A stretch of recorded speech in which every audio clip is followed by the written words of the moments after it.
Hello, everyone. Good evening. Hello.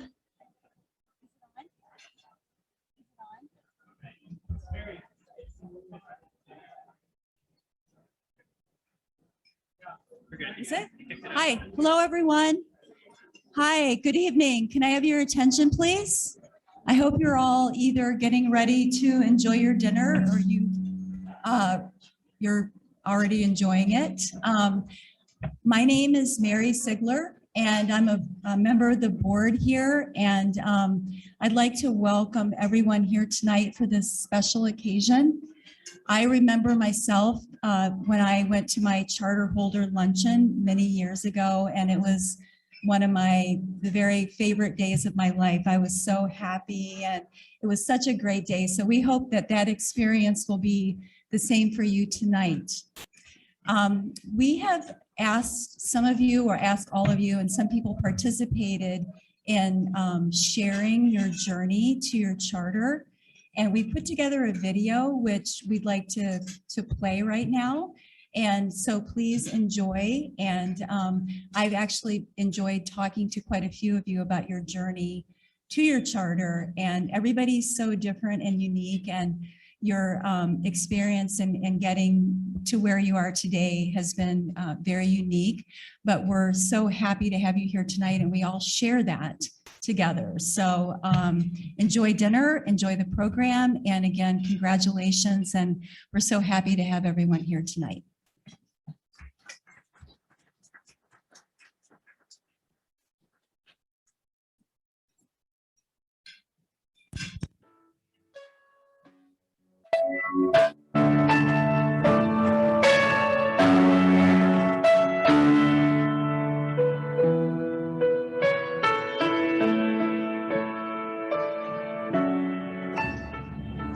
Hey, Darren Tuttle here. Just wanted to say that my CFA journey was a blast. I think one of the biggest takeaways for me was the people that I've met along the way, my study buddies, my boss, and other CFAs that have, taken an interest in financial markets like I have. And I feel like, I get 10 times out of whatever I put into this community.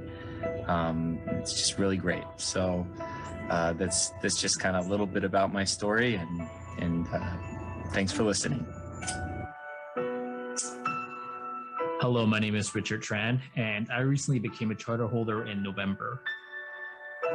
It's been a grueling 4 years of my life, so I'm glad it's finally over. For me, one of the most challenging parts on this journey was studying through a period of uncertainty, which was studying through COVID, because I got deferred. I actually flew to Idaho with one of my friends to take the exam there. He later moved on, but I didn't, so that was pretty tough for me. That was back in January of this year. In February, I had a baby, and in March, I moved into a new house. And then in May, I had to retake the exam. So yeah, this year just went over very quickly for me.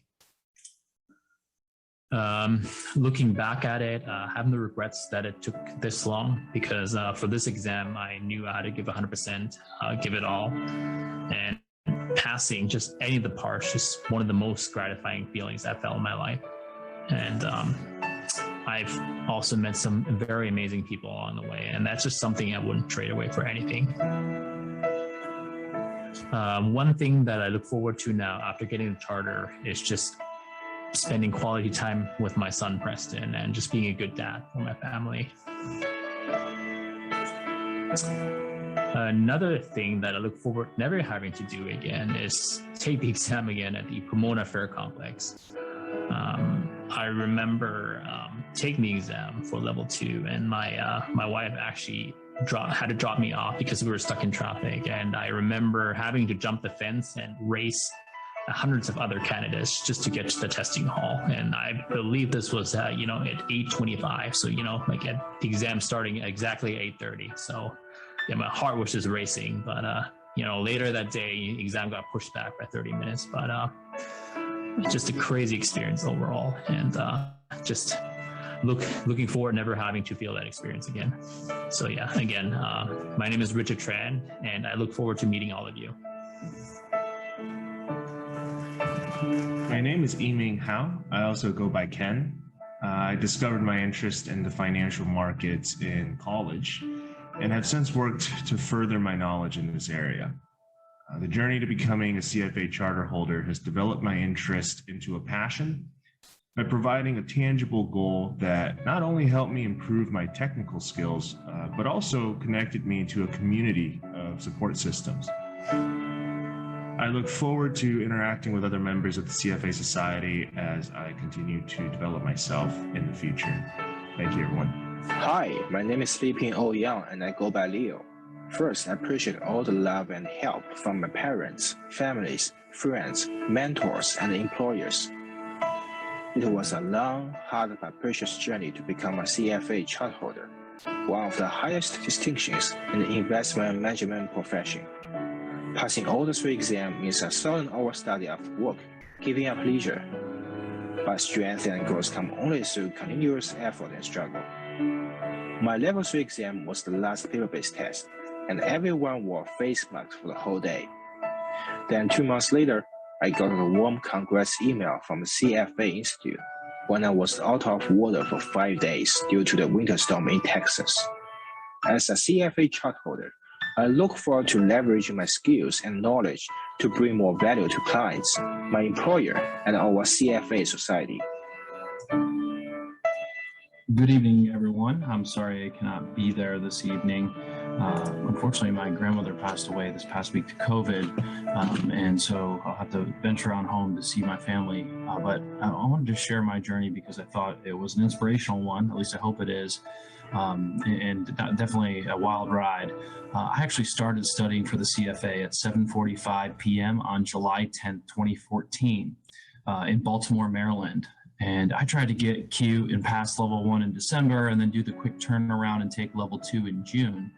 I thankfully did pass level 1 on the first try, but was not so successful taking level 2 on that short turnaround.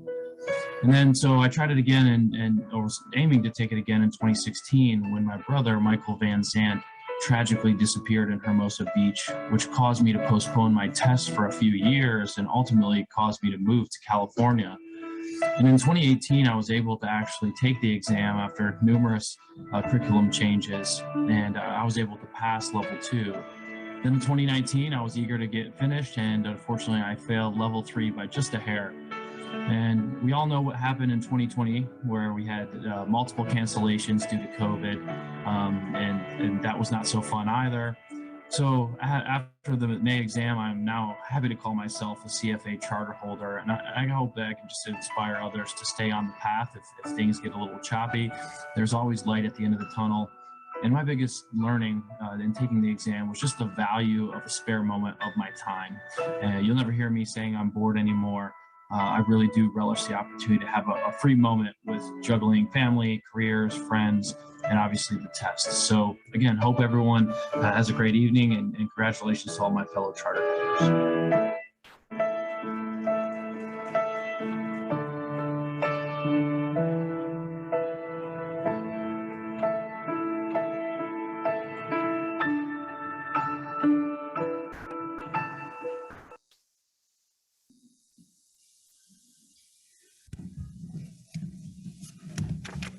Good evening, everyone. But I think they said it better than I could. I mean, these are real stories. So I appreciate everybody being here. There's no exam today. Enjoy your meal, enjoy the networking. Hopefully you got a great photo, but we're here for fun. So it is an honor to be here at the Pacific Club live to celebrate the outstanding achievement of those of you who have just earned your CFA charter. My name is Derek Pantelli, and it's a privilege to serve as the president for CFA Society Orange County. First off, I want to welcome you to the CFA Society of Orange County family, which has now grown to roughly 700 members, and to the global CFA charter holder family, a community of more than 178,000 that operates in over 164 markets worldwide. As you're all aware, the CFA charter is so much more than a designation. It's the gold standard, the highest standard for all the investment management professionals globally. It's the most well-respected, globally recognized credential in our industry. So no matter where you find yourself in the world, when an employer sees the charter on your resume, you have distinguished yourself. You have demonstrated commitment and mastery. When an investor sees CFA on your name, on a website, on a white paper, on your business card, they can expect unparalleled investment expertise and professionalism. They know that you voluntarily chose to hone your skills and that you adhere to the highest ethical standards. And perhaps more importantly, that they can trust you to put their interests first. That's me. I became a charter holder in 2012 and gratefully accepted my certificate in this very room. Probably right there. I chose the CFA path early in my career, and I did this explicitly because I lacked experience. I knew that would only come with time, so I wanted to accelerate my career by investing in my skills and knowledge, allowing them to compound significantly. Because this curriculum is taught for mastery and not for memorization, I was able to gain confidence in my craft and add value to my employer and to my clients. I knew that taking on this challenge would be meaningful and rewarding, and I assure you that it has over-delivered my initial expectations. I can tell you that being a part of this global community has made a difference in my career and in my life. I've had the good fortune to travel across the United States to network and have fun with people in Las Vegas, in Atlanta, to travel to Hong Kong a few years ago, and just learn from the most impressive members of our investment community.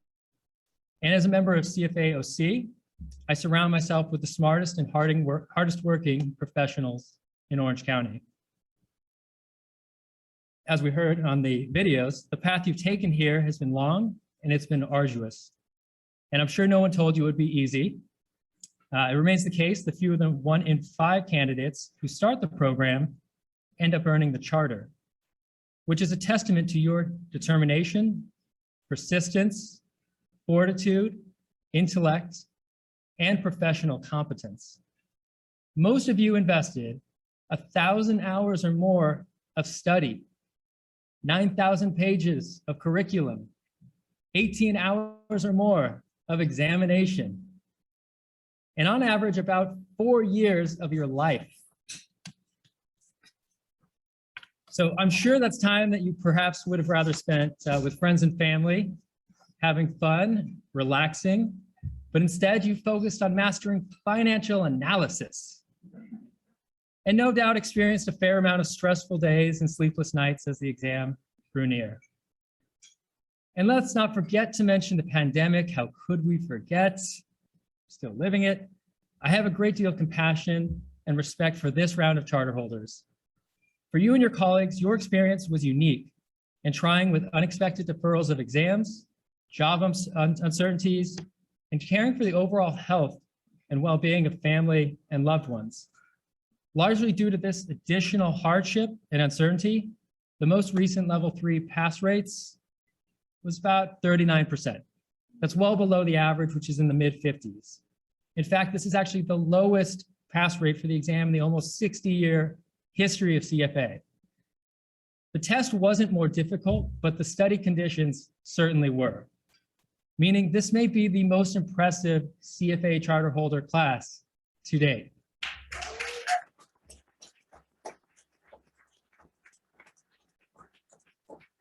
And you beat me to it. I was going to say, let me pause. Can all the new charter holders please rise?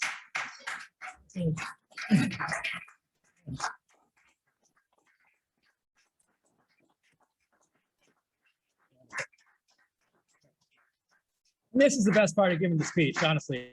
This is wonderful to see. On behalf of CFAOC, I'd like to congratulate you on your perseverance and an incredible accomplishment. And another round of applause.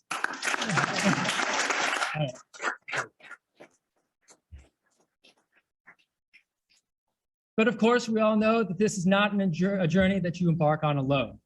For many of you, I'm sure that an essential component of your success was the support of others. Perhaps family members took on extra duties at home, employers offered time off, colleagues who were already charter holders mentored you, and friends gave you a pat on the back for encouragement. So now please rise. If you are a family member, a friend, an employer, a mentor, a college work colleague, or just a general supporter of one of today's charter holders.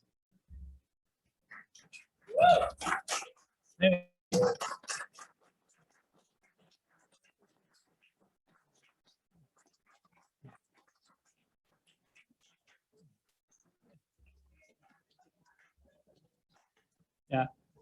As I was walking around earlier, there were some people I was trying to introduce myself and they didn't have a name tag. They said, "Oh, I'm just a guest." You're not just a guest. Honestly, we applaud you as playing an important role in a CFA charter holder's journey. So thank you.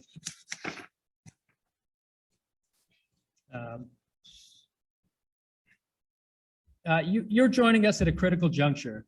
Our industry is rapidly transforming right before our eyes. It's an exciting time to be in the field, with financial world commonly intersecting with the pop culture zeitgeist of our times.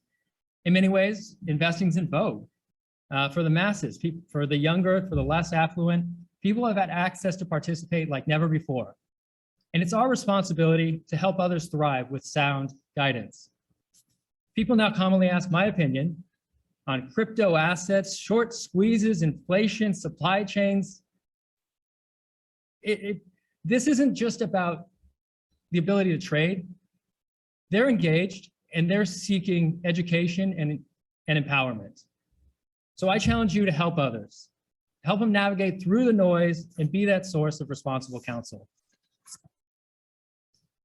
And then meanwhile, fintech, big data, artificial intelligence, lower for longer interest rates, consolidation, fee compression, these are all disrupting the industry.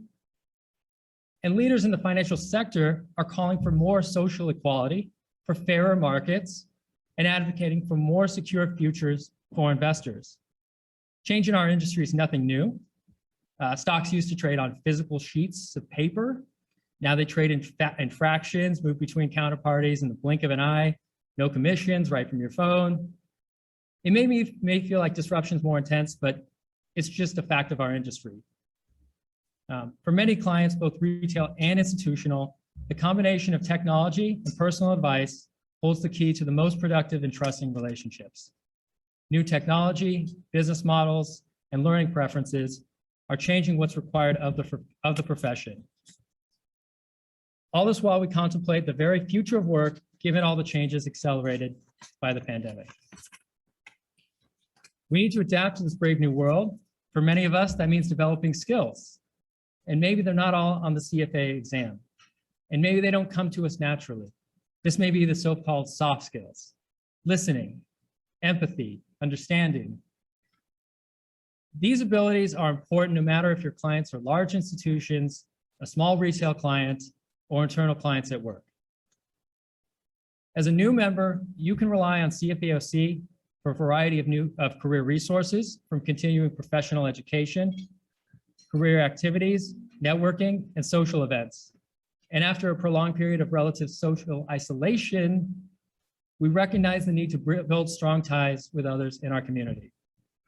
You'll have access to leadership opportunities and chances to build your resume.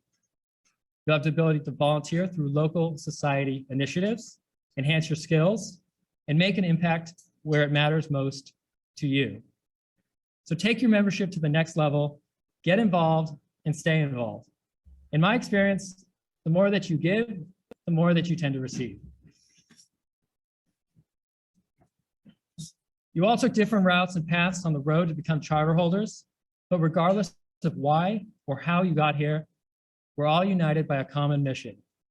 We want to ensure that holding the CFA designation is recognized as a distinguished factor in the workplace. We want all to know that a charter holder will adhere to the highest ethical standards and that they can trust and count on a charter holder to contribute with professional excellence.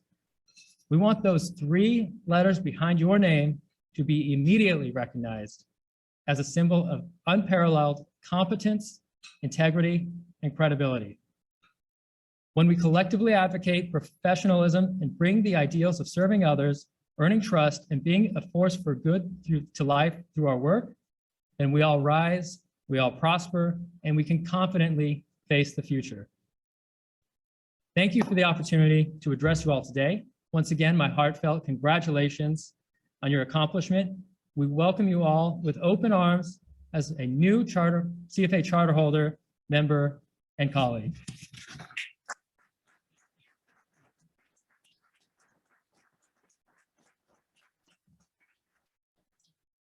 And now I'd like to invite three of my fellow board members to the front so we can have a quick chat about our own personal CFA experiences. Let's welcome Paisley Nardini, our Vice President, Allison Schiraldi, Secretary, and Ben Phillips, AV Department and Director of Programs.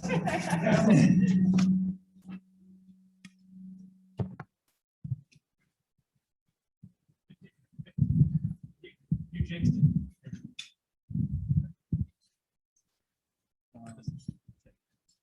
Yep, does this work? Oh, AV department. Winning. Just to make sure we got volume. All right. Enjoy your meal.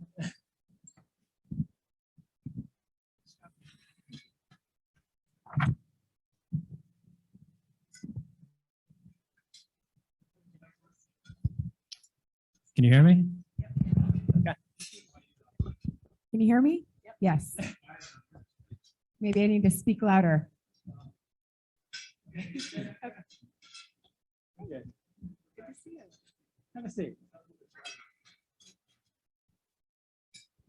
When you get involved, when you volunteer with the society, we give, you can see our titles, but you wear a lot of hats. It's probably how it is for our jobs. So thank you, panel, for joining us. And I'll start with the hard-hitting questions first. Tell us about yourself. Since I'm holding the mic, maybe I'll start. Can you hear me okay? Okay, hi, I'm Allison Schiraldi. As Derek mentioned, I'm the secretary of the CFA Orange County, and I've been a member of the board for a couple of years now. I also work at PIMCO in my majority of my time, and I'm an account manager. I work with our corporate institutional clients across their pensions, 401k plans, and corporate cash balances. So I have the privilege of interacting with CIOs and CFOs across the country who are incredibly well-versed in investments. Aside from that, in my personal life, I'm the mom of 3 little boys, 5, 3, and 1, who keep me very busy.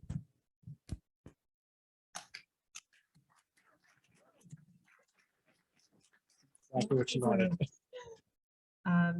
Thank you everybody for being here. Super, super exciting for all of you.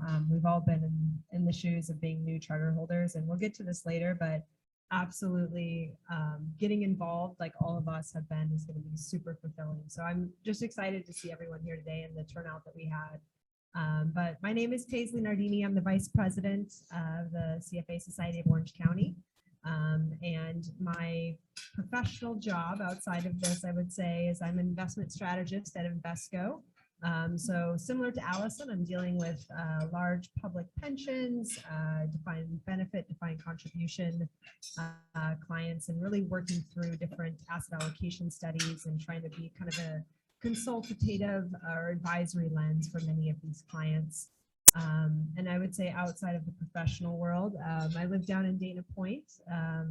Actually, my significant other is here as well. He's also a fellow CFA charter holder. So thank you everyone for being here. Power couple. Power couple. All right, I'm going to hold this a little far away because amateur AV committee is having a little audio issues.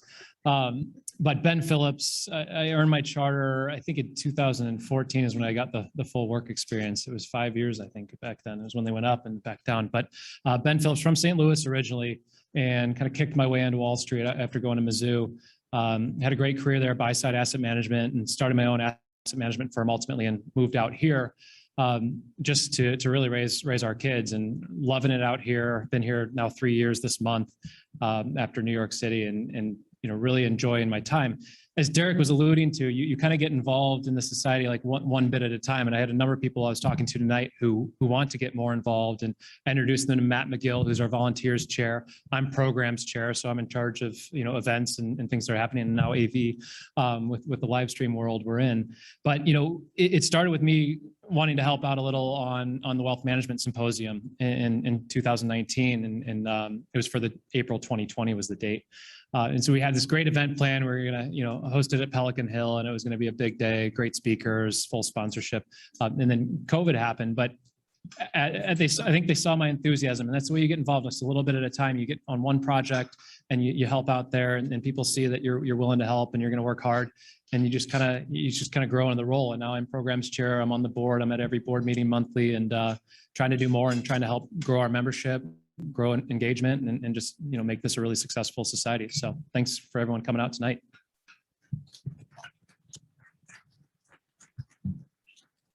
All right, so I want to know, and I'll direct this to you, Allison. Are there any memorable moments when you were going on your CFA journey? Any war stories? Any fun moments to share? Well, first of all, let me just say I really appreciated the stories that were told during the video, and I know that everybody has their own journey.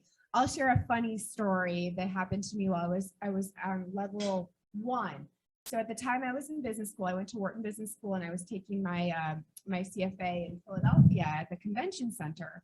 And at the same time as our CFA exam was Comic-Con. So for those of you who aren't familiar with Comic-Con, that's the folks that are so enthralled by superheroes that come in costume primarily to these convention centers, and no judgment if you are also attendees of Comic-Con, but it was like the ultimate nerd convention of like people walking by in Superman costumes and Spider-Man and whatnot, and then the rest of us with our calculators and our sharpened pencils. So that was kind of a funny memory that I have of going through the experience. And I mean, I just want to re-emphasize the partner component and how the partners and supporters of those going through the charter really make all the difference in the world. My now husband, not husband at the time, was the one doing all of our laundry, all of our grocery shopping, and I have many shrunk sweaters thanks to him, but yet I still appreciate all the support. I'll jump in.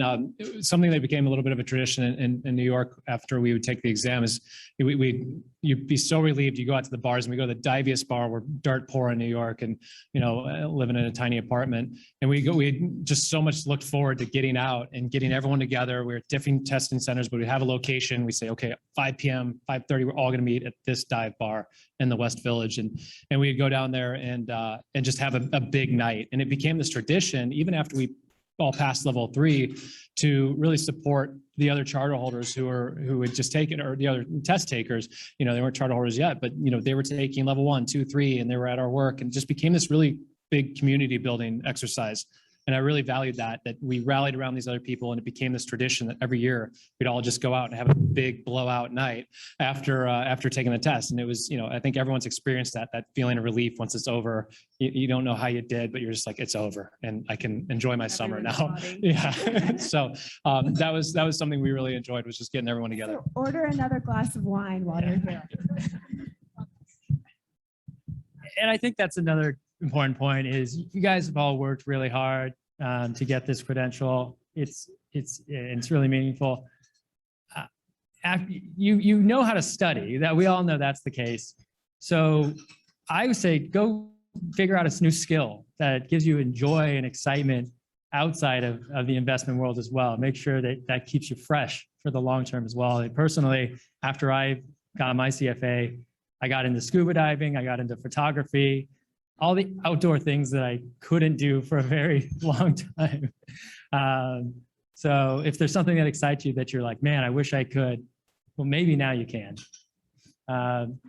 Paisley, is there any way that you treated yourself after finishing CFA? Yeah, now I feel really bad about what I'm about to say after hearing that you obtained new skills. But I think it's really important to always have like some kind of event or vacation to look forward to. I'm sure many of you in this room felt the same. So I actually planned a trip to Greece with my mom for roughly like 2 months, or no, I think it was a month after I knew I was going to find out the results. So the trip was planned. I didn't know if I was going to pass or not level 3. So it was either going to be celebrating or it was either going to be just taking a break and kind of decompressing. So my mom and I actually went to Greece for 2 weeks together, which was really cool, really fun trip. But I would say immediately following the CFA, and I'm sure you guys can attest to this as well, is saying yes to everything. Because for so long, for 3.5 years, you said no, no, no. Somebody would ask me to do something that would normally sound super boring. It's like, yep, I'll be there. It's like, you want to grab a drink? Yeah, how does like 20 minutes from now work? It's like, oh, maybe next week, like settle down. So it was just nice to be able to say yes and like be social again and meet a lot of new people and go into it feeling super excited instead of full of anxiety, which is most of the way I'd felt for the 3.5 years prior. And then this can be to anybody. What has been the value of the CFA to you, and either in your career? How has it helped you? Yeah, happy to. So I referenced this in the beginning for my introduction, but I do interact with very seasoned investment professionals across the table for me. And I've always felt that having the CFA behind my name when I enter the room and I have it on my business card lends some credibility that I wouldn't have otherwise. So I feel really good about that. It's also been an ability to like bond with other people on the client side that are going through the process themselves. We can trade our own war stories. We can help each other with the tips on studying and so on. And so, you know, it kind of is another level of relationship building that I wouldn't have otherwise. And then from the perspective of getting involved in the board, I'm sitting alongside of very talented investment professionals that I learned from across a lot of different dimensions. And I think that engaging with the members of our charter holders and members has just been extremely rewarding. It's mentioned up there on the screen, but I'm also the director of career services. Always looking for new and fresh ideas on how we can engage with local employers and kind of provide extra education and resources to you all. So I gain a lot of value from that, and I hope that I'm also helping to deliver some value. So that's kind of what it's meant to me ultimately. And I remember very vividly meeting Derek after I became a new charter holder as part of the mentorship program and just being so impressed by him. You guys saw that photo of him from 2012 holding his charter. It was just like, that guy, he's going places. Maybe he'll be the future president. And there he is. So anyway, just it's a great community to be a part of. Yeah, I'll add there, like the community I already mentioned, that's a big part of it. I think just being a part of this community, we're like-minded, we're trained clearly the same way in a lot of regards, but just also the mentorship too, which I've really enjoyed is, you know, there's a formal mentorship program, but then the informal mentorship too, but I've enjoyed both. You know, it gives you the opportunity. They see the CFA behind your name. They're saying, you know what, I'm pursuing the same path. I want to learn from this person. They're on a similar career path that I'm thinking about. And so people, you know, touch base with me and reach out to me. And I've had, you know, a handful of mentors every year. And, you know, the most rewarding thing is at the end, you know, after a year or two, sometimes it's a long-term relationship.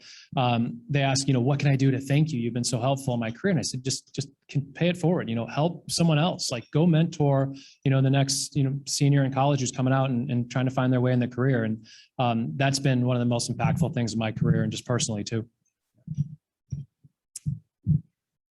So each of you has a role on the board. So tell us what you're working on and what you want to share, you know, that's exciting.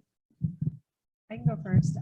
So I think it's up here. Yeah, co-director of education. So backtrack to 2014, I guess, when I first moved to Orange County from San Francisco.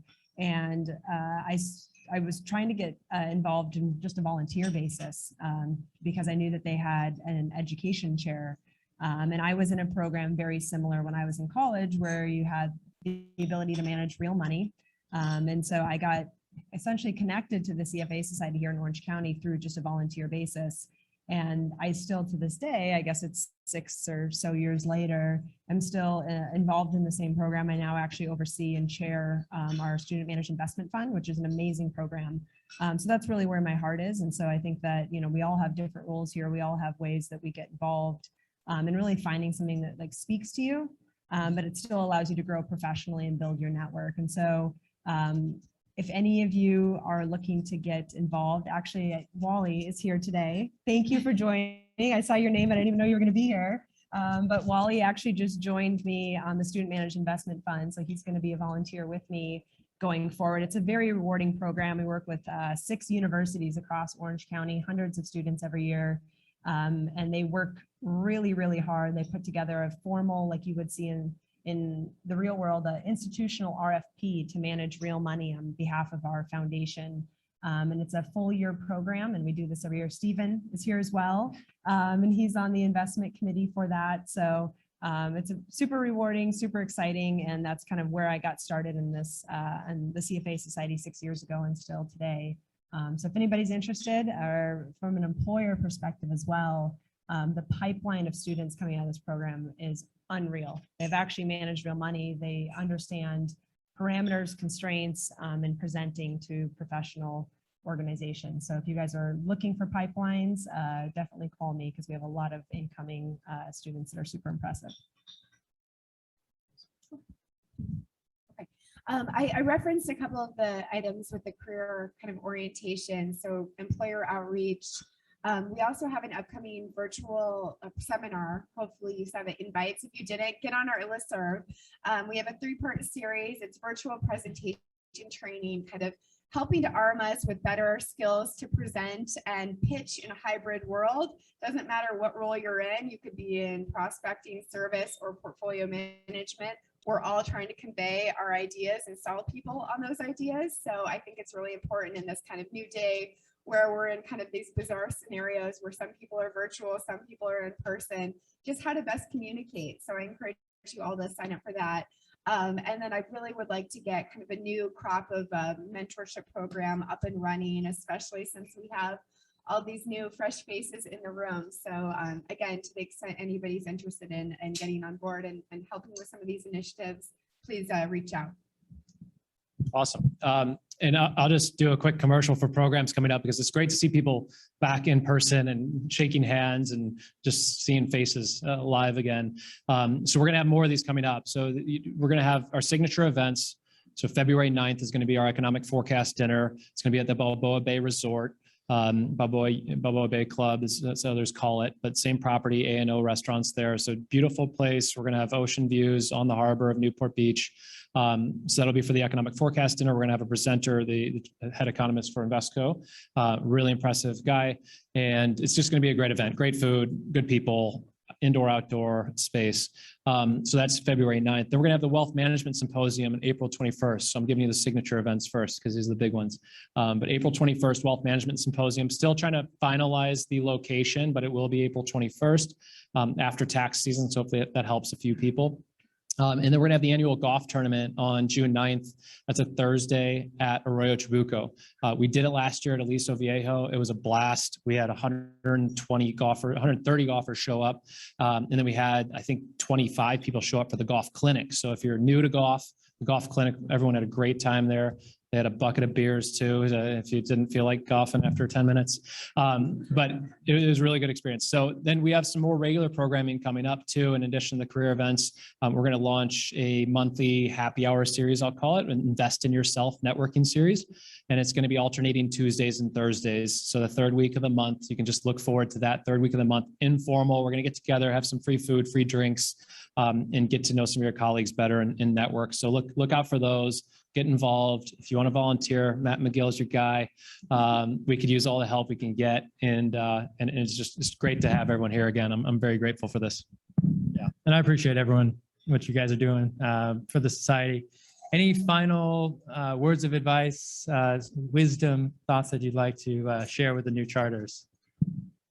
I think I'm probably echoing other comments at this point, and even my own, but I think the more that you guys can get involved, the more you'll find all of this very fulfilling. I think that all the work that you put into this, and it ends up just being 3 little letters on a piece of paper, unless you really lean into it and you really reach out, find your network, get involved, and it really makes it exciting. I mean, I'm more excited about having my CFA now than I was when I first received the charter, because of everything that's come to me because of what I put into it. And as Derek mentioned during his speech, I also was able to go to Hong Kong and meet people from around the world and be able to speak to them even though we have completely different backgrounds, on this same page because we've taken the same exam, we're in the same industry, and that's such a cool experience to have. And it doesn't need to be at that grand of scale, but just everybody that's shown up tonight, and been, you know, we can all look each other in the eye and understand we've probably been in the same place at some point. So the more you lean into it, I think the more that you'll feel fulfilled, and all that hard work you've put into it is really rewarding. Yeah, I would just say get involved, and we've all kind of said this in one way or another, but just get involved, and we'd love your help. But even if it's just coming to events or bringing a friend who's in the industry, who's wanting to learn more about the CFA charter and what that means, you know, just get involved, come to the events, bring friends, bring spouses, whoever. More the merrier, in my opinion. All right. Thank you, panel. Thank you. All right. Keep things moving.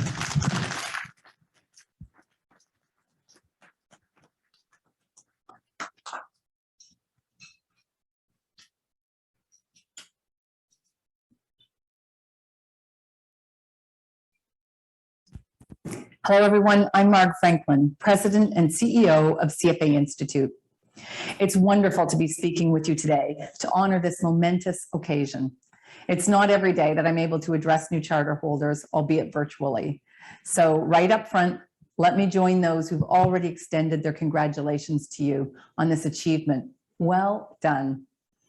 I'm honored to welcome you to the Global CFA Institute family. Our community includes more than 170,000 CFA charter holders in 164 markets, working around the world through 161 local member societies. Let me start by thanking you for your confidence in CFA Institute and for your perseverance, especially through these difficult times. We know it has not been easy for you to tackle the challenges of the exams in the midst of everything else going on in the world, and indeed with our own families and loved ones. Your resilience and dedication to earning the CFA charter during these unprecedented times has been incredibly inspiring to us all.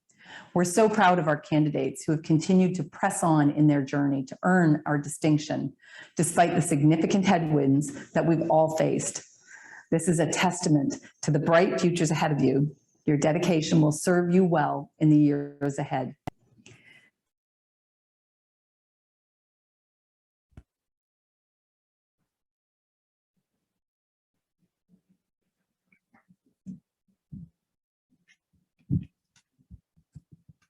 Hello? Okay, good, it works.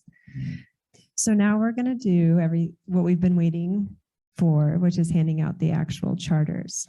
So quick run through, I'm gonna announce the names, and then Derek will be handing you your actual charter, and then we'll be taking a photo in front of the step and repeat.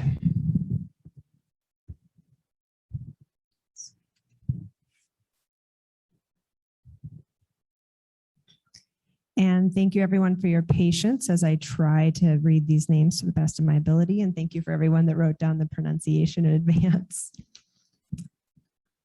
So just so it's clear as well, in the program here, the list of new charter holders, not everyone is here tonight. So we'll just be reading everybody that is present in the interest of time. So we'll start with Darren Chu. Congratulations.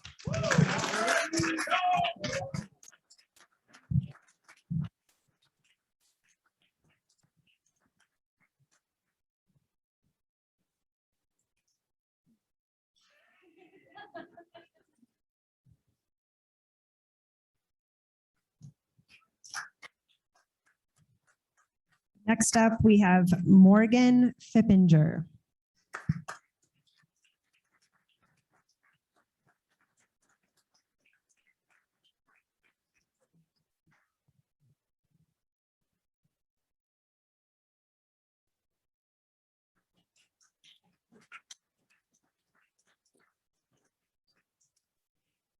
Anish Goyal.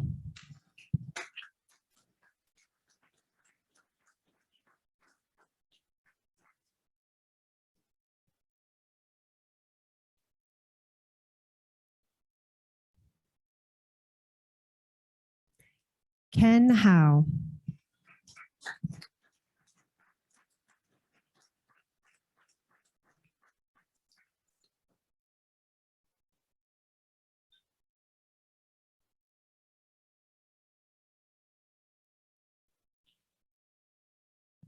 Christopher Huraka.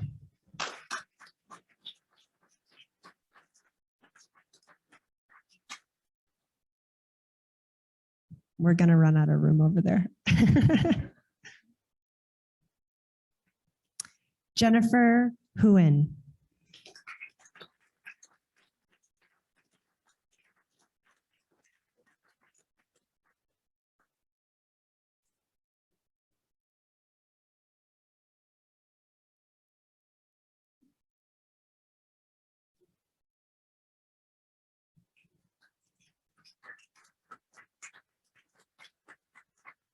Next up, we have Adam Heink.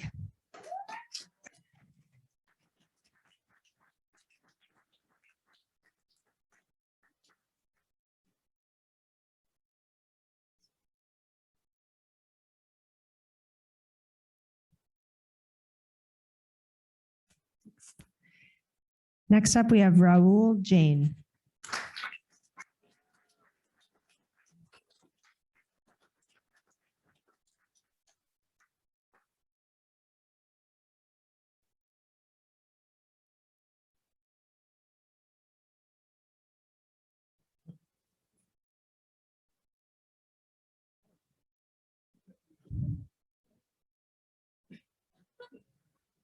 We may have two.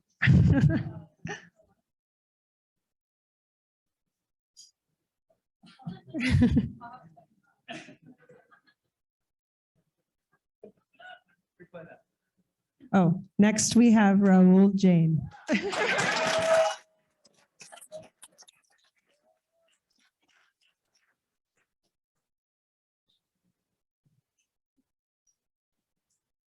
we good? Okay.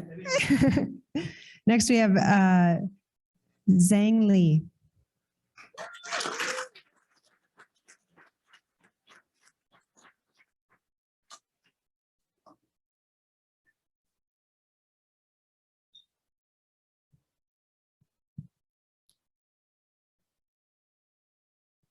All right, next up is Carol Ma.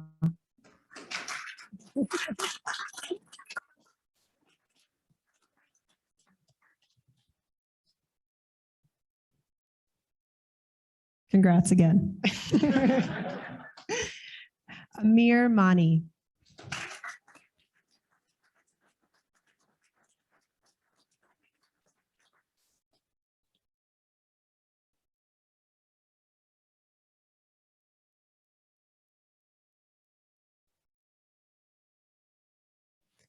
Weston Mui.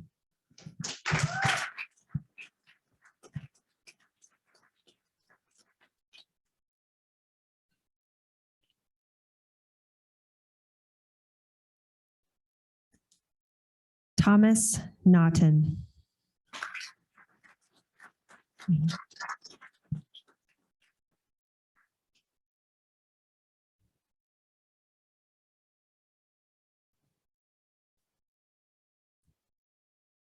Dewey Nguyen.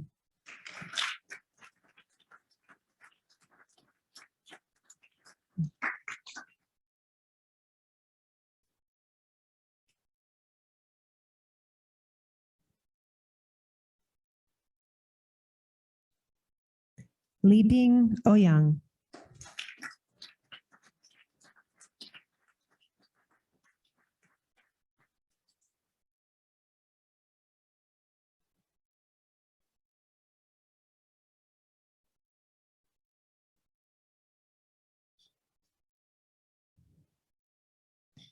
Brian Petrucci.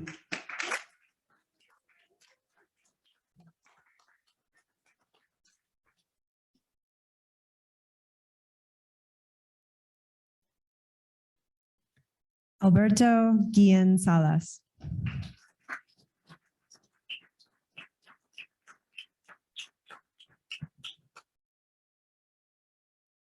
Alberto and I are actually colleagues, so very exciting.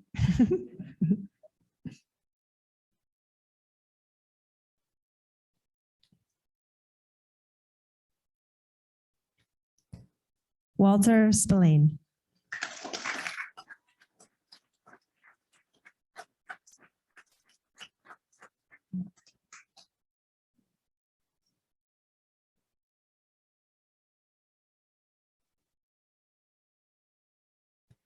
Michael Stroyak.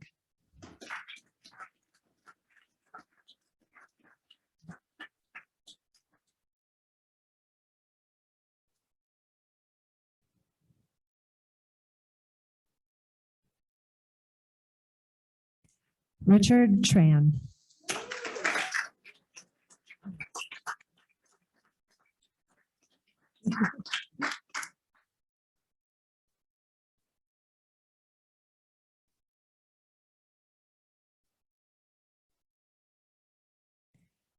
Darren Tuttle.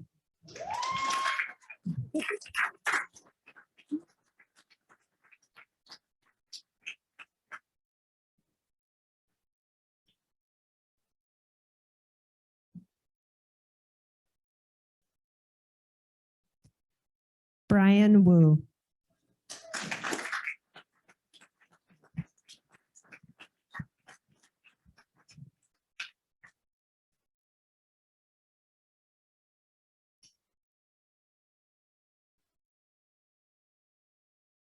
Jared Gillis.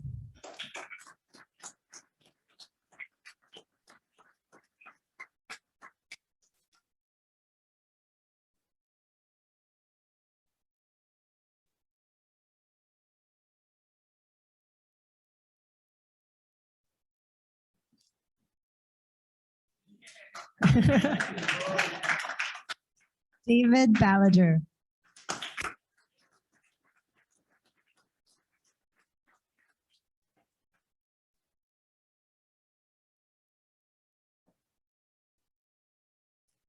And last but not least, Ting Wang.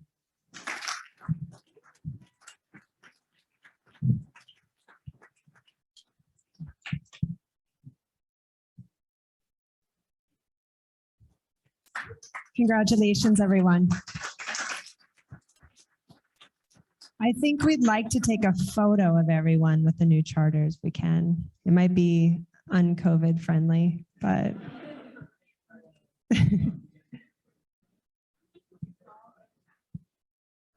Yeah.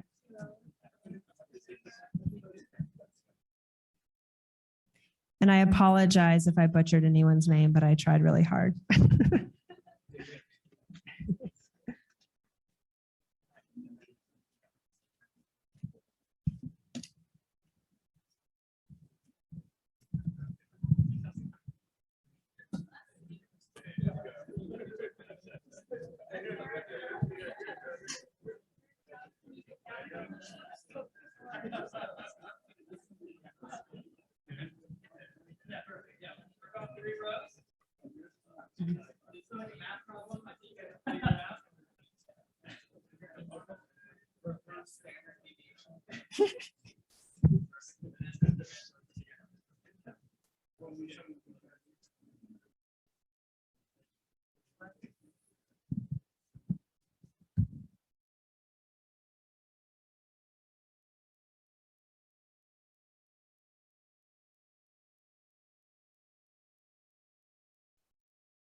All right, congratulations. Thank you, everybody. If you'd like to continue to take photos up at the front, you're welcome to.